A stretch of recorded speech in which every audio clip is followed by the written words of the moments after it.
Dikisahkan konon sekitar abad 15-an Masehi di kawasan timur hutan Sinang terdapat komunitas masyarakat yang bernama Pedukuhan Cempaka Mulia yang dipimpin oleh Ki Dusta. Masyarakat Pedukuhan ini adalah pendatang baik sebagai pencari lahan garapan baru, pengolah hasil hutan, tukang kayu dan pengungsi pelarian dari daerah lain yang kemudian menetap di sana. Penduduk Dukuh Cempaka Mulia menganut agama Kesanghyang sedangkan bahasa dan aksennya adalah campuran bahasa Sunda dan Jawa yang memunculkan keunikan sendiri yang disebut bahasa Indramayu, Reang, bukan bahasa Indramayu, Isun.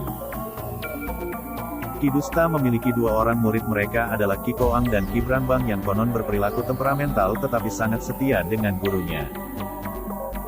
Suatu ketika perjalanan Pangeran Cakrabuana sampai juga di pedukuhan ini dan mengetahui masyarakat Cempaka Mulia belum menganut agama Islam.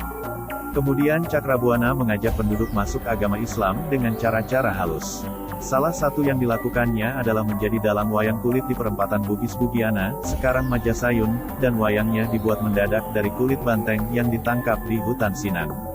Penduduk Cempaka Mulia pun menonton wayang kulit ini, tapi oleh sang dalang diwajibkan sebelum menonton semuanya bersama-sama membaca 2 kalimat syahadat sebagai tanda masuk Islam.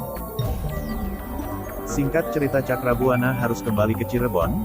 Cakrabuana mengutus Ki Walidin untuk menetap dan mengajarkan ilmu keislaman pada penduduk setempat yang baru masuk Islam, termasuk menyunati para lelakinya tersebut.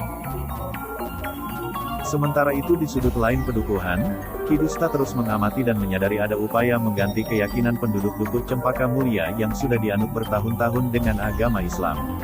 Ki Koang dan Ki Brangbang sebagai murid Ki Dusta menentang penyebaran agama Islam yang dilakukan Ki Walidin. Pertentangan ini semakin hari semakin memanas dan puncaknya adalah terbunuhnya Ki Walidin.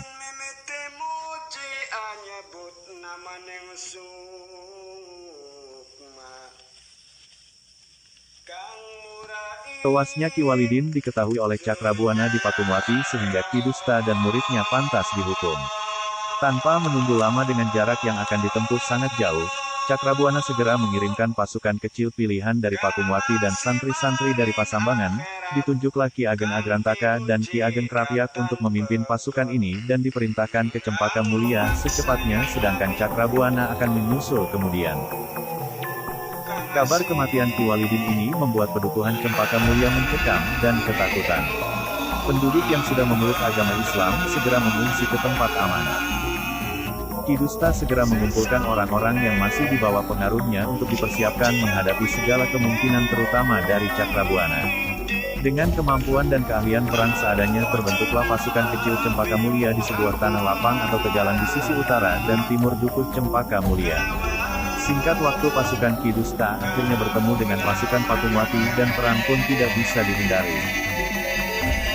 Karena banyaknya korban yang tewas dan darah berceceran, maka tegalan tersebut berbau amis dan tanahnya pun berubah warna. Tegalan bekas peperangan ini masih ada sampai sekarang dan disebut Tegal Peninjauan karena saat peperangan terjadi Cakrabuana melihat meninjau dari kejauhan. Tapakan Pangeran Cakrabuana di desa Amis berawal dari bau amisnya darah korban peperangan ini. Nama Amis digunakan sebagai nama desa di kemudian hari. Didasari peristiwa lampau tersebut, sampai sekarang warga desa Amis tabu menanggap wayang kulit atau kesenian lain yang menggunakan media kulit seperti kuda lumping, sebab jika dilanggar maka diyakini akan muncul prahara seperti dahulu atau meninggalnya salah seorang anggota masyarakat setempat. Jika ada adat-adat desa lain pun bukan wayang kulit yang dipertunjukkan seperti desa-desa sekitar, tetapi warga desa ini menggunakan wayang golek cepak.